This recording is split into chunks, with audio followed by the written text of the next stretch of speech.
ఎదుటి వ్యక్తి డెఫినెట్గా మీరు అన్నట్లు 4 సార్లు గెలిచినటువంటి బలమైన నేత కాదు అని నేను అన్ను.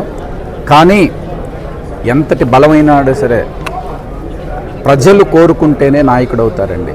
ఆ ప్రజల్లో తిరుగుబాటు వచ్చిన తర్వాత ఎంత బలమైన లీడరే మీరు చూశారు. పెద్ద పెద్ద బలమైన లీడర్లే ఓడిపోయిన సందర్భాలు చాలా ఉన్నాయి. అందరికీ నమస్కారం. తన శత్రువు 4 సార్లు అద్దంకి నియోజకవర్గంలో ఎమ్మెల్యేగా గెలిచినటువంటి గొట్టిపాటి రవికుమార్ బలవంతుడని అద్దంకి వైసీపీ ఇన్ఛార్జి డాక్టర్ చింతలపూడి అశోక్ కుమార్ తెలపడం జరిగింది. ఎంత బలవంతుడైనా కూడా రాబోయే రోజుల్లో జగన్మోహన్ రెడ్డి గారి ఆదేశాల మేరకు రాబోయే రోజుల్లో కూడా ధీటుగా ఎదుర్కొంటానని ఆయన తెలపడం జరిగింది. అదేవిధంగా బలవంతులు మరి ప్రజాక్షేత్రంలో కూడా ఓడిపోయినటువంటి సంఘటనలు ఆయన వివరించారు. అదేవిధంగా అద్దంకి నియోజకవర్గంలో అపరిష్కృతంగా ఉన్నటువంటి సమస్యల మీద దృష్టి పెట్టి తాను రాబోయే రోజుల్లో కూడా గ్రామాల్లో పర్యటించి ప్రజల మద్దతు కూడగడతానని, అదేవిధంగా అద్దంకి నియోజకవర్గ ప్రజలకు అవసరమైనటువంటి వసతులు తీర్చేదానికి వాటిని మంజూరు చేసేదానికి కూటమి ప్రభుత్వంపై కూడా తాను పోరాటానికి సిద్ధమవుతానని నూతన ఇన్ఛార్జిగా బాధ్యతలు చేపట్టినటువంటి డాక్టర్ చింతలపూడి అశోక్ కుమార్ మీడియాతో మాట్లాడటం జరిగింది. అదేవిధంగా గొట్టిపాటి రవికుమార్ పై ఆయన అద్దంకి నియోజకవర్గంలో బాధ్యతలు చేపట్టిన మొదటి రోజే మంత్రిగా గొట్టిపాటి రవికుమార్ అద్దంకి నియోజకవర్గంలో 4 సార్లు తిరుగులేని నేతగా కూడా గెలిచారు. ఆయనపై కూడా మరి విమర్శలు చేయటం జరిగింది.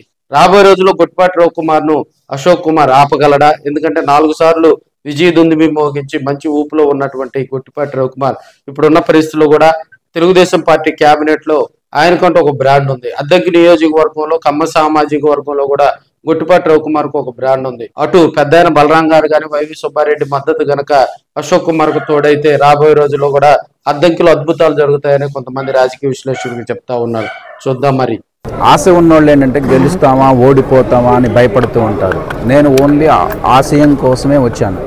ఆ ఆశయంలో ఓన్లీ ప్రయాణం ఉంటుంది తప్పితే వెనకడుగు వేయటం అనేది ఉండదండి. ముఖ్యంగా ఇప్పుడు ప్రజానికం ఎదుర్కొన్నటువంటి సమస్యలు మీరు ఏ వ్యాపారమైనా చూసుకోండి, ఏ రంగమైనా చూసుకోండి, వ్యవసాయ రంగం చూసుకోండి, వృత్తి వ్యాపారాలు చూసుకోండి, లేదా వ్యాపారాలు చూసుకోండి, ప్రతి ఒక్కటి కూడా ఎంత డీలా పడుతున్నాయో.